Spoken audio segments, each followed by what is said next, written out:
won't back down. No, I won't back down. You can stand me up at the gates of hell, but I won't back down.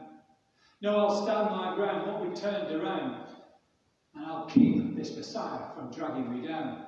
I'm going to stand my ground, and I won't back down. Well, I know what's right. I've just got one life. In a world that keeps on pushing me around, I'm going to stand my ground, and I won't back down. Jesus meets a gobby woman. Now, I've come across quite a few gobby women in my time, and there's a few in the various churches that I have the privilege of serving. They are quite persistent in what they want and quite expressive about what they think. And most of it is right. So, we'll continue. By the way, that is from Tom Petty and the Heartbreakers, 1989. The Canaanite woman, the gobby woman, she's not shy about coming forward. She tells Jesus just as it is. My daughter is tormented by a demon. She doesn't directly want healing for her child. She doesn't say that. She wants mercy, and she presumes that would take the form of an exorcism. After all, the rumour was that people were simply bringing the sick and possessed to Jesus, and he healed them, even when they touched the fringe of his garments. She doesn't bring her daughter to Jesus, but she expects something to happen when she's upfront with Jesus about her request. Initially, Jesus, as we've heard, ignores the Canaanite woman and her request for mercy. Anybody with a pressing, desperate need knows how horrible it feels to have a request for help or information met with deathly silence. No one immediately responds to the Canaanite woman or gives the impression that they will respond. The disciples tell Jesus, as we heard, to send her away because they're annoyed by her continued gobbiness. She just won't shut up. But she won't take his silence as an answer. Jesus' response to the apostles' mourning to send the Canaanite woman away seems to confirm their desire to dismiss her. Jesus says, I was only sent to the lost sheep of the house of Israel. If our common humanity, our relatedness does not move us, then what will? Is Jesus being bloody-minded? Is he being super arrogant? Is he a racist? Is he all three? Why does Jesus, of all people, react in the way that he does? Why does he say what he does? Up to this point, his best mate, John the Baptist, had not long been murdered, been beheaded. He had also fed the 5,000. He healed the many sick. He'd exorcised demons. He did more signs and wonders. He got involved in a heated discussion with the Pharisees. And now there's this woman. So he probably just lost the plot of it. He was probably tired out and just wanted some time alone.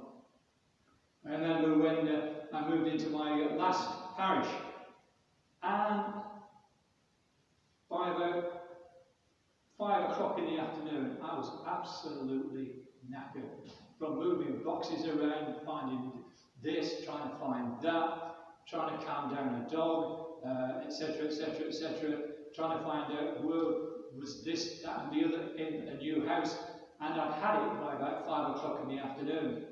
Somebody rang on the door and tried to offer help, and I just told him basically to get lost. Little did I know that he was the pastor of the URC church across the road. But I was tired out, and I said it when I was tired out. And Jesus was probably just tired out. The Canaanite woman persists. She didn't go away, and she won't go away, she won't lie down. She draws closer and kneels. And she cries out, "Master, help me." And her plea for help is met with surprising rudeness from Jesus. He does it again. It's not fair to take the children's food and throw it to the dogs.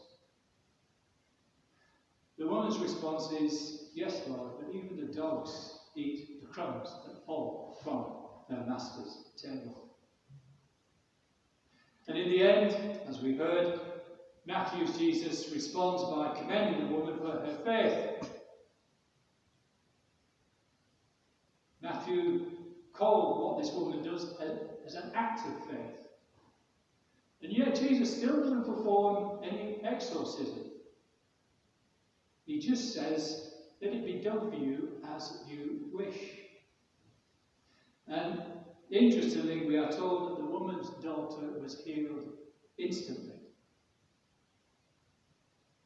Jesus doesn't say a word.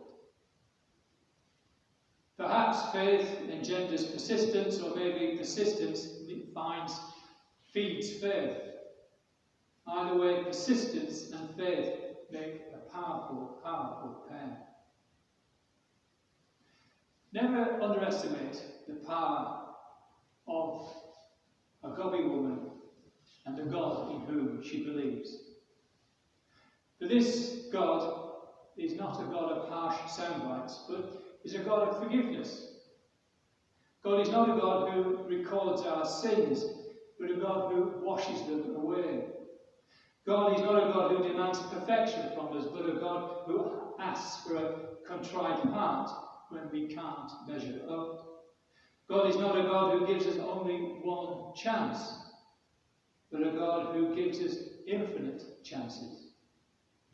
God is not a God who waits for us to come to our senses after we have fallen, but a God who comes searching for us, full of love, full of understanding, and full of care.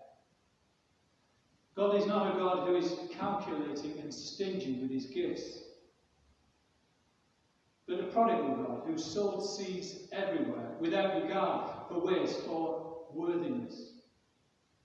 God is not a God who is powerless before evil and death, but a God who can raise dead bodies to life and redeem what is evil and hopeless.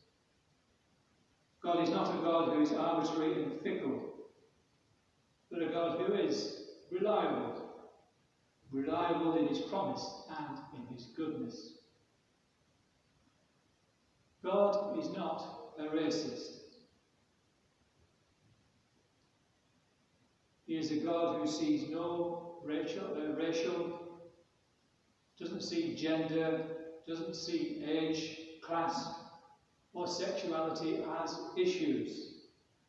We are all created in his image. God is not a God who is dumb and unable to deal with any baggage that we might have, but a God who fashioned the depths of the universe and the deepest recesses of the human psyche. Ultimately, this God is not a God who can't protect us, but is a God in whose hands and in whose promise we are far safer than when we rely upon ourselves. And perhaps this is what the Canaanite woman understood all along, more than Jesus' disciples. That in Jesus there is love, and love knows no boundaries. Amen.